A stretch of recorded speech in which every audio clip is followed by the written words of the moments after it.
Hello Treacle, I'm Charlie, and thank you for clicking on what promises to be, at the very least, another little chat with me. Today I fancy waxing lyrical about little Miss Truth Seeker Candace Owens. I used to be a stan. I really did back in the day. Especially when Trump was, running for presidency and such. I used her content as just a finger on the pulse for American politics. And I really admired the way that she spoke up about being black and conservative, and just the way that she was able to just articulate herself and just walk into a room and hold it with such steadfast certainty and tonality. But things have changed. Now, whilst there were a lot of takes that I didn't agree with, I was always happy to take what I wanted and leave the rest. Until now. So I am of the opinion that this whole Charlie Kirk grift needs to stop now. She has been milking this situation for every penny that it's worth. And what's really grinding my gears about this whole situation is that the particular type of audience that she has eating out of her money-grabbing little hands, are faith seekers and truth seekers and religious people, honest people, maybe even slightly vulnerable. And that just feels to me a little bit too easy of a target. I sincerely think that she's no better than those evangelical fucking scam artists that, that are going around doing whatever they're doing, buying their £1 million fucking jets and shit. And It really is the case that if you say things with enough conviction, it'll stick. And I genuinely believe that that's what we're witnessing at the minute. The way that this woman harps on about Erica and Turning Point USA just betraying Charlie, I just find so bizarre, because what she's doing right now, I feel like, is a supreme betrayal to him and his legacy and his family and everything that he's worked so hard to build. So I just don't understand how she thinks she can get away with that. And you claim to be a friend, best friend, brother in Christ, but you've not spoken since 2018. You didn't go to his wedding. You're not the godmother to any of his kids. You weren't invited to his memorial. And you'll blame that, oh yeah, it's because Bibi Netanyahu or whatever. It's like, okay, if we could just imagine for one day taking off your Jew-hating tinfoil hat to celebrate your best friend, your brother in Christ, to celebrate his life and legacy for one day, for an afternoon. Imagine that. And as far as we understand it, the first time that she meets Erica after this tragedy isn't to give condolences, isn't to offer mother-to-mother support. It's to meet up in a hotel room for 4 hours to get the truth, to get the answers. It's like, woman,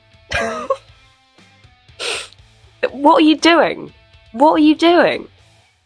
And considering we're dealing with somebody who is so anally obsessed with the truth, we're still yet to really understand what happened in that hotel room. What you really spoke about for 4 hours, lawyers in the room as well.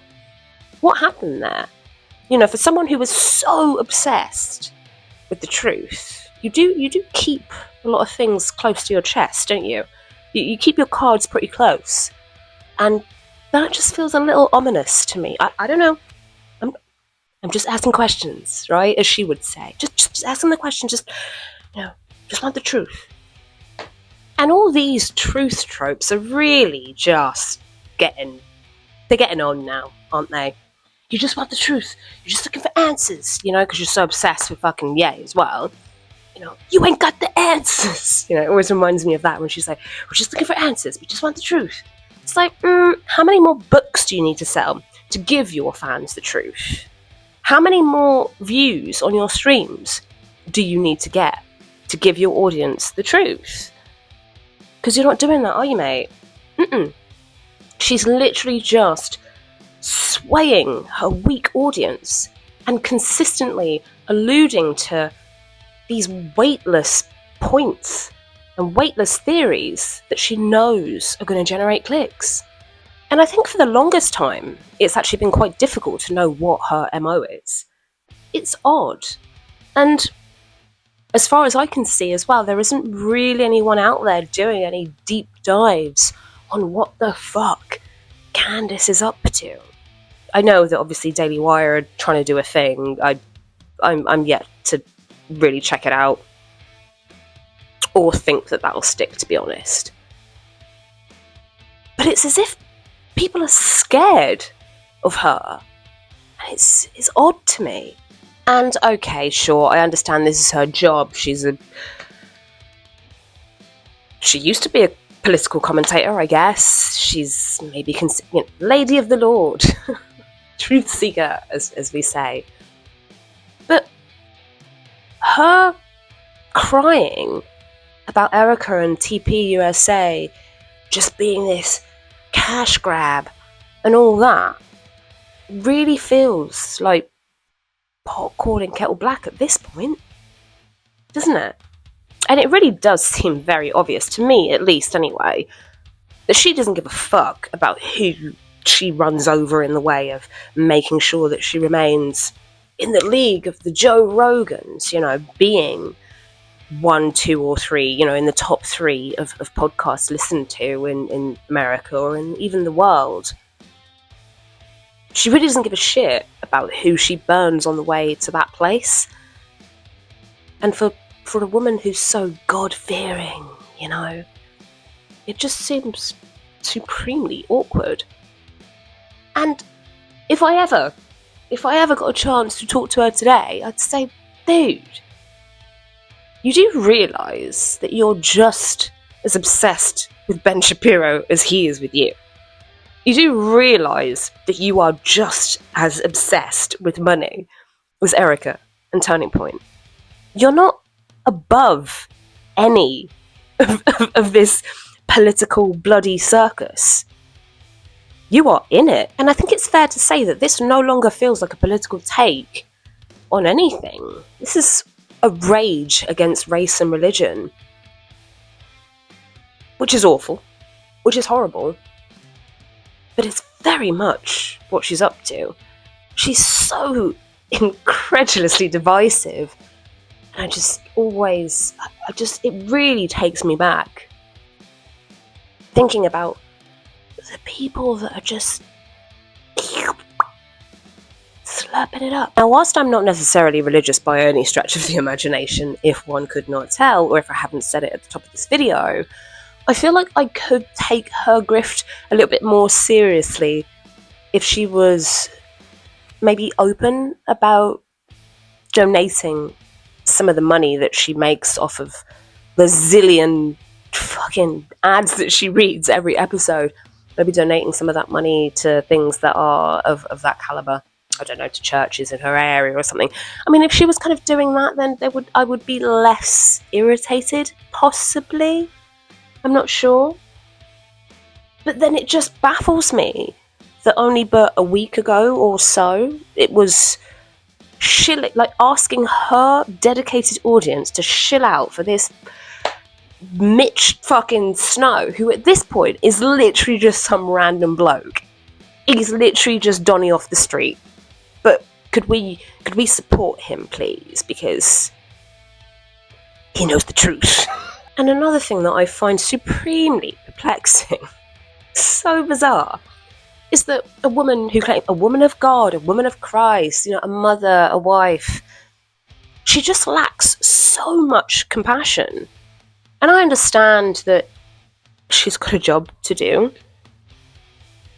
but she just doesn't seem to have a heart anymore.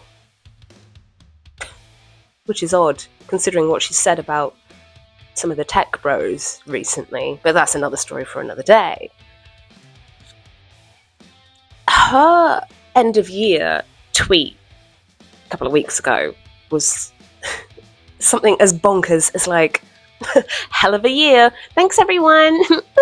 It's like, dude, what are you doing? What are you be for real.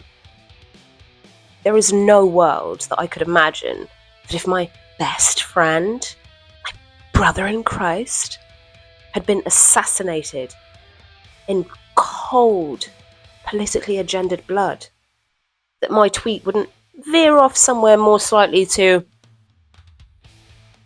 2025. You took my best friend away. Trust and believe that 2026 will be dedicated to working out what the fuck actually happened there. And thank you so much for my huge audience that's allowing me to do that. Or something along those lines. But I don't know. Maybe that's a hot take. What would you say? Now, look, I don't know if Erica Kirk is some child trafficking, ex-alcoholic, fucking Russian informant with a high body count, okay? I don't know that. You don't know that. No one does. But what's always curious to me is that Candace is now alluding to such things after the fact, after Charlie's passing. And I just can't help but scratch my head and think, again, if that was my best bud, do you think that I'd let him be led down the garden path by some fucking bird who's out to kill him down the line? Absolutely not, mate. Like, never could that run on my watch. And just hours, 72 hours later, literally days later, this is all like a thing now. And subsequently to that, it does suggest that Charlie was just some fucking dickhead who was like, and didn't know what was best for him and his family or his business or anything like that. He was just kind of like walking the plank, basically, to his own demise. That's what it insinuates. But like that woman knows, like that woman, she says, like, she just makes like random stuff. This is so off tangent, but she's like, what do I know? I'm just some bitch. She's really funny, actually. I've got to find out what she is. I'll put it in the doobity-da. And just before I wrap this up, I just want to speak hypothetically for a second, okay? What would happen if today, right now, Erica Kirk says, she texts like JD Vance and she says, hey, you know what? I did it. We did it. I was co-conspiring with Bibi Netanyahu, and we killed Charlie so that we could take his life insurance and split it and run off into the sunset. What happens then, Candace? Does that mean that you get to stop all of this? Do you go then and show your multiple filing cabinets of unequivocal, like, no bullshit evidence that shows that you knew this all along anyway? No, of course you can't do that, because you don't know anything. So you just do a 180 and revert back to talking about fucking Brigitte Macron's Schrodinger's dick. Like, what the fuck? I could sit and talk a lot more about this because it's very, very layered. And as I said, I used to be a big fan. I used to stan Candace. I used to be a candy girl. But that's out the window now, because it's all just become a bit too much. It's all just a bit too out there, and I'm not really one for the tinfoil hats. My ex believed that the earth was flat, but that's another story for another day. But yeah, every time she pops up on my feed, or, as I always say, the algorithm feeds, so there is a certain level of Candace content that presents itself to me.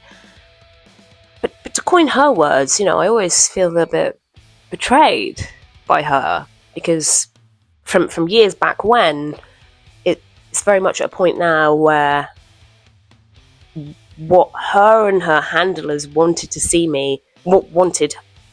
us to see of her back then is night and day from what we see now.